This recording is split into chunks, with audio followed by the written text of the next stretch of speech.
So just a quick recap, the cell on the inside of a neuron is negative 70 millivolts relative to the outside of the cell, and here we wrote negative 70 millivolts, right? Another way to actually look at this is if we look right over here.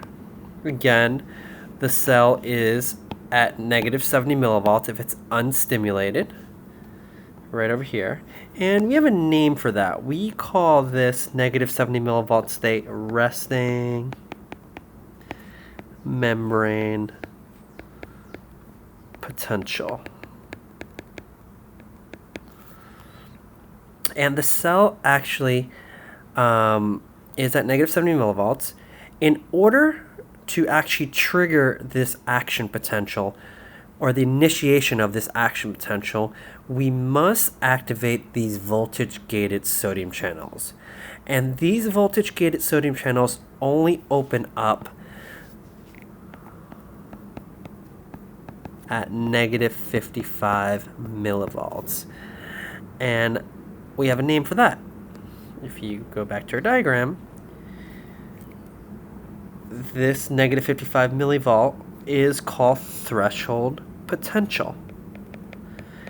Once we do hit this threshold right over here, we do initiate that action potential. And the whole question is, how do we actually initiate that action potential? Well, if the cell is negative 70 millivolts, we can make that cell less negative.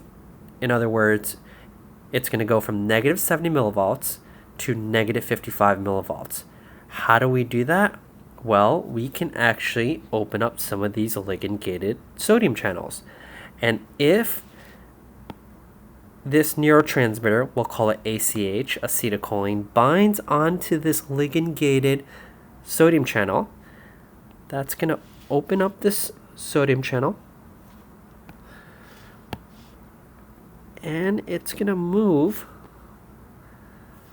Let me just give you a different. I'm just going to move this over here just because it's getting kind of busy. That's going to move some sodium cations into this region, right? And this isn't the only sodium channel that gets activated. In other words, this isn't the only ligand-gated sodium channel that gets activated. Let's say this ligand-gated sodium channel gets activated. Instead of negative 70 millivolts, our cell now has become, this region right over here, has become negative 65 millivolts, right? And if you look at the diagram, we're right over here now, right? So we haven't hit threshold yet.